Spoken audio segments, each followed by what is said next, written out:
else. There is no God beside me. Sa Bagong Tipan naman, ito ang sinasabi sa 1 Corinthians 8:4.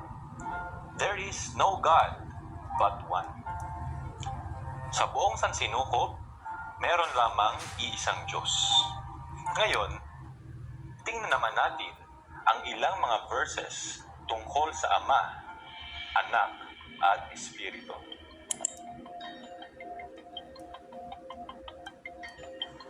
Ito ang sinasabi sa 1 Peter 1:2. Chosen according to the full knowledge of God the Father.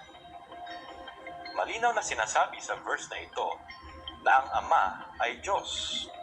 Ito ay walang duda at napakalinaw.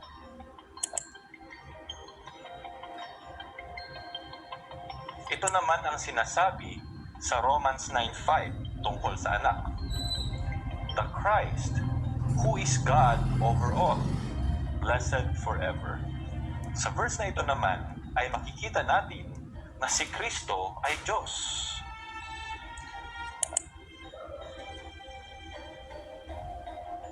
Ngayon, tingnan naman natin ang sinasabi ng Biblia tungkol sa Espiritu.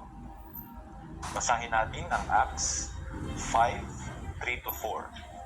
But Peter said, Ananias, why has Satan filled your heart to lie to the Holy Spirit? You have not lied to men, but to God. Sa verse 3, nabanggit ni Pedro na si Ananias ay nagsinungaling sa Espiritu Santo. Samantalang sa verse 4, sinabi naman ni Pedro na si Ananias ay nagsinungaling sa Diyos.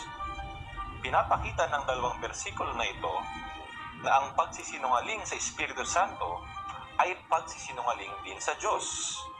Ipinapahiwatig nito na ang Espiritu ay ang Diyos mismo.